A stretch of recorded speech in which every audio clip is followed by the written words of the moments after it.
Was wir hier sehen, ist die Spielplatte, die Maschinenfabrik Roter Oktober in Sturmigrad. Die hat ein zentrales Element, das ist die Maschinenfabrik, das ist dieses Areal hier. Die ist auch das Ziel aller Aktivitäten, die die deutschen Truppen auf der Platte entfalten. Ist ein einfaches Stück geschlossenes Gelände. Das heißt, im Spielsystem PBI hat man hier bessere Möglichkeiten zu verteidigen. Es ist etwas schwieriger anzugreifen.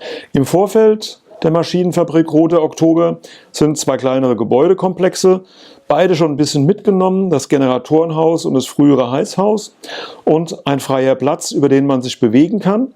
Man kommt hier schneller vorwärts, ist allerdings dann auch wieder im Schussfeld möglicher Verteidiger von der Maschinenfabrik, die aus dem Inneren herausschießen können. Die Bahnlinie, die Gleise trennen das Ganze ein bisschen auf, geben hier auch noch mal ein bisschen Freiraum, über den man sich bewegen kann.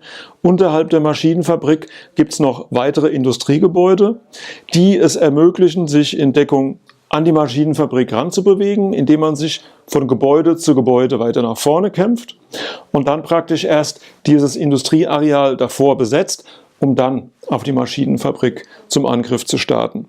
Hier drüben ist ein grüner Bereich, das ist etwas freies Gelände, ein bisschen Wald, ein kleiner Obsthain, durch den man auch durchmarschieren könnte, vorangreifen könnte.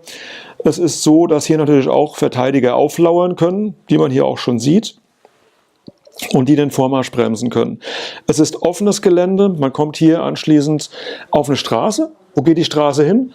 Die Straße läuft quer über das gesamte Areal rüber, ermöglicht also für die einzelnen Infanteriezüge, sich sehr schnell von einer Spielplattenseite auf die andere zu bewegen. Der Sofa-General, der sich hier verlustiert, hat die Möglichkeit, den Angriffsschwerpunkt zu wechseln, von der rechten Spielplattenhälfte auf die linke und umgekehrt, je nachdem, wie es die Spielsituation erfordert. Hier vorne ist jetzt gerade ein Stück der Straßen in dieses Industrieareal abgesperrt, kann aber geräumt werden. Das heißt, man kann auch mit Fahrzeugen zufahren und den Angriff unterstützen. Hier ist nochmal ein kleiner Industriebetrieb, der an dieser Allee steht, an der man die Bewegung quer über die Spielplatte durchführen kann. Und hier vorne ist nochmal Aufmarschbereich für den Angreifer, der hier mit seinen Truppen landet und anschließend zum Angriff übergehen kann. Die Spielplatte ist modular aufgebaut. Das heißt, ich habe die Möglichkeit, hier einfach so ein Element rauszunehmen und auch später ein anderes an der Stelle einzusetzen. Ich kann hier ein Element wegnehmen, kann es weiter vorne reinsetzen.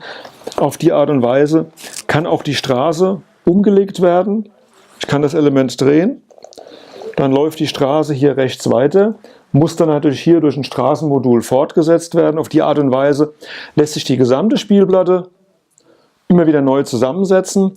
Ich kann diesen Industriekomplex hier rübernehmen, wodurch da vorne viel grüne Freifläche entsteht, über die man sich schneller bewegen kann.